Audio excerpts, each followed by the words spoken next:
mois, 7 mois 2023, j'ai participé à une conférence d'une de mes mentors, Jaili Amal. Une femme d'une intelligence supérieure, une femme hors du commun. Ce jour-là, elle avait dit une phrase qui a réveillé quelque chose de très puissant en moi. Elle a dit, la seule façon de se cultiver, ce n'est que par la lecture. Si vous ne lisez pas, vous n'allez jamais vous cultiver. Je connaissais l'importance de la lecture. J'avais cultivé le goût de la lecture. Mais ce jour-là, j'ai mis un accent particulier sur la lecture.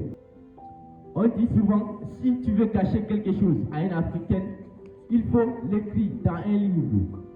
C'est bien connu, nous les Africains, on n'aime pas la lecture.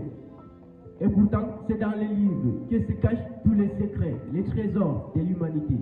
C'est dans les livres qu'on trouve les stratégies, les principes des personnes qui ont réussi dans la vie. Alors, dès aujourd'hui, passons au moins 15 minutes à lire quelque chose qui concerne notre secteur d'activité.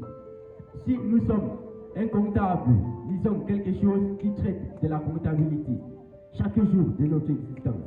Si nous sommes un marketiste, lisons un livre qui traite du marketing chaque jour. Si nous sommes un mécanicien, lisons un livre qui parle de la mécanique. Le fait de lire quelque chose qui traite de notre domaine chaque jour va nous permettre d'augmenter notre revenu, notre productivité, va nous permettre d'être parmi les experts, les révolutionnaires de notre secteur d'activité. Nelson Mandela, quand il était en prison, il passait énormément de temps à lire. C'est grâce à la lecture que Nelson Mandela est devenu l'un des plus grands leaders que le monde a connu.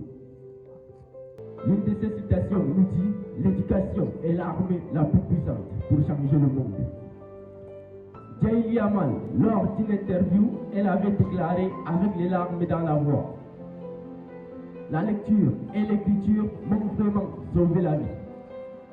C'est grâce à la lecture que Jaili Amal a pu sortir de la misère du mariage forcé et a bien réussi dans la vie. Dangote, après avoir fini même ses études, il n'a jamais cessé d'apprendre. Il a continué à lire les livres sur l'investissement, sur la gestion, sur l'économie. Aujourd'hui, Dangote fait partie des meilleurs businessmen au monde. La lecture, disait le grand Obama, est importante. Si vous savez lire, le monde entier s'ouvre à vous. C'est grâce à la lecture que Barack Obama est devenu l'un des présidents les plus respectés, le premier président noir dans l'un des pays les plus puissants au monde. Avant que Albert Einstein devienne le scientifique le plus brillant qu'on connaît, il avait d'abord lu les livres des autres scientifiques. Et c'est ça qui lui a permis de découvrir sa formule célèbre E égale mc². Un jour, Albert Einstein a déclaré: je suis monté sur les épaules des géants. Victor Hugo, un des littéraires qui a marqué l'histoire, l'a joliment dit: lire, c'est boire et manger. L'esprit qui ne lit pas maigrit comme le corps qui ne mange pas. Notre esprit a besoin de la nourriture et on nourrit l'esprit avec la lecture. Jim Rohn, le philosophe des affaires, l'homme qui a aidé des milliers de personnes à atteindre ses objectifs. De son côté, il nous dit: les riches ont une grande bibliothèque, les pauvres ont une grande télévision. Ne pas lire depuis longtemps, c'est comme perdre un ami important. C'était Ousmane Affan.